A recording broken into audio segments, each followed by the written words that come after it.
Hello, magandang gabi po sa ating lahat. Ako nga po pala si John Mark N. Magunggong, ang inyong tagapag-ulat sa gabing ito. So ang ating topic ay ang pagsasali ng dula. First of all, atin munang alamin kung ano nga ba ang dula. So ang dula ay isang uri ng panitikan at nahati ito sa ilang yugto na maraming tagpo. Ang pinakalayunin nitong itanghal ang mga tagpo sa isang tanghalan o entablado. Ang tagpo sa dula ay ang paglabas-masok sa tanghalang ng mga tauhan. At ayon naman kay Dr. Isgani Cruz, ah, kanyang sinabi bilang panimula na ang pagsasalin ay malaya at ibinahagi niya na ang dula ay isang communal experience. At upang malarawan ang kalugang ito, ay binigay niya ang ganitong halimbawa. Kung sa pagtatanghal ng dula ay nakalimutan ng aktor o aktres ang sinaulong linya at nag-adlib siya at higit na kinagat o nagustuhan ng mga manonood ang inadlib ng iyon, ay iyon na ang linyang gagamitin sa mga sumusunod na pagtatanghal ng dulang iyon. At dahil dito, masasabing ang dula ay isang bagay na sama-samang pinagtutulungang buuin ng tao. Sapagkat kahit na anong isulat ng mandudula, ang gusto ng higit ng nakararaming manonood kaugnay ng dulang iyon ang dapat na isalang-alang at sundin ng mandudula. At sa pagsasali ng dula, kanyang sinabi na kailangan mo nang tingnan o alamin ang historical milieu ng dula bago ito isalin. Kailangang alamin kung kailan isinulat ang dula. Binigyan niyang halimbawa ang dulang Romeo and Juliet ni William Shakespeare. Ang dulang ito ay isinulat noong 1596. At dapat nating isipin ngayon na mula 1596 hanggang sa taong kasalukuyan ay marami nang nagbabago. Ah, Nagbabago sa pangyayari sa wikang Ingles. Ngayon ay suriin natin ang pagkakasulat nito. Ginamit niyang halimbawa ang isang bahagi sa dulang ito. Narito ang halaw mula sa akto, sinto ng dula o ang pinakasikat na tagpo ng dula, ang tagpo sa balkonahe. So ito na po. Ah, Romeo, coming forward, he just at scars that never felt a wound. Enter Juliet above at a window. But soft, what light through yonder window breaks? It is the east. And Juliet, it is the sun. Arise, fair sun, and kill the envious moon, who is really sick and pale with grief, that thou, her maid, art far more fair than she. And so on and so forth. So, pwede na lang pong basahin ang buong dula kasi mukhang mataas po eh. Pero, babalikan natin yan mamaya para sa ating karagdagang impormasyon. So, marahil ay wala naman tayong napapansin sa dulang ito. Sa tingin natin ay maganda at tama ang pagkakasulat nito. Subalit kung aalamin natin ang pagkakasulat natin sa pagkakasulat dito at kung paano ito naisulat ay matutuklasan natin na balbal pala, uslang ang pagkakasulat nito. Ayon sa tagapagpanayam na si Cruz, paano po ito naging balbal?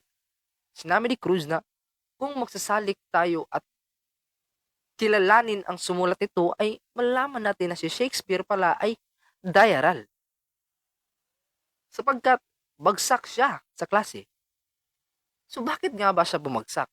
At ipinaliwanag ni Cruz na noong panahon ni Shakespeare, ang wikang panturo o medium of instruction nila ay Latin.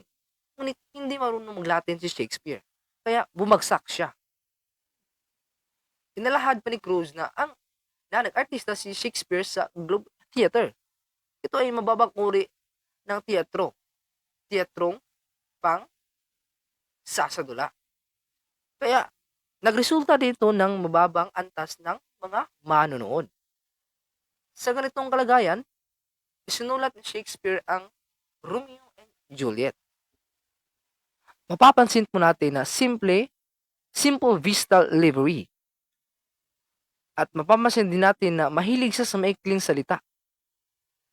Tulad ng makikita sa mamagat na to be or not to be. Kaya kung isasalin natin ito, sinabi ni Cruz na dapat itapatan din ng balbal na pananalita. Dapat hindi gandahan ang salitang Filipino na gagamitin dito. Ang mahalaga, aniya, ay makuha ang kahulugan at intensyon ng mga salitang isinasalin.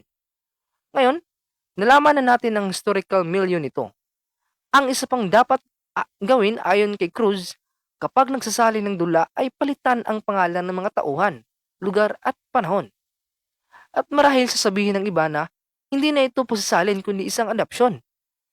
Sa opinyon ng tagapagpanayam, ang lahat ng pusasali ng dula ay adopsyon sapagkat kung hindi ito gagawin, hindi maiintindihan at masisiyahan ang manonood. Bukod pa sa kadahilan ng kailangang ibagay o reakma natin ang dula sa ating kultura. So, balikan natin ang halaw sa dulang Romeo and Juliet. So, tingnan natin ang pangalawa sa huling linya. So, dito. Her eyes in heaven would through the arrow region stream, so bright that birds would sing and think it were not night. See how she leans her cheeks upon her hand, that I wear a glove upon that hand that I may touch that cheek. So sa napapansin niyo po ay mayroon pong salitang gloves doon. So alam naman natin sa panahon ngayon sa ating kultura na hindi naman po tayo gumagamit ng gloves, puwera na lang kung may okasyon. So ang pinakasimpleng pampalit po dito ay aniya ni Cruz ay panyo. So bakit nga ba panyo? So, babasahin ko po. Kaya kung isasalin natin ito, sinabi ni Cruz na dapat tapatan din natin ang balbal na pananalita. Dapat hindi gandahan ang salitang Filipino na gagamitin dito. Ang mahalagaan niya ay makuha ang kahulugan at intensyon ng mga salitang isinasalin. So hindi lang po pala salita or settings ang pinapalit. Sapagkat ang adoption po ay isang paggagaya ng isang dula, ngunit iniiba po ang kultura, tauhan, ano pa ba, bagay o settings upang may akma sa kultura ng mga manonood. Yan po. So, mungkahi ng nagpanayam na palitan ito ng panyo na higit na natural sa atin. Bilang pangwakas, dapat na isaisip na ang higit na mahalaga ay ang aral na makukuha sa dula. So, yan lang po. So, ano nga ba po ang importansya sa topic na ito? So, ayon po kay Isagani Cruz na kung ah, mag mag-a-adapt po tayo ng dula, ay dapat po kung ano po ang original teksto ay yun din po ang sasalin nyo sa lengguwaheng nakasanayan nyo. Kung natural ang o balbal ang pagkakagawa sa dulang iyon, ay balbal din dapat ang salin na iyong gagawin or adoption. So, yan lang po. Naway may naintindihan po kayo. At maraming salamat po sa pakikinig. Ito po si John Mark N. Magonggong. Maraming salamat.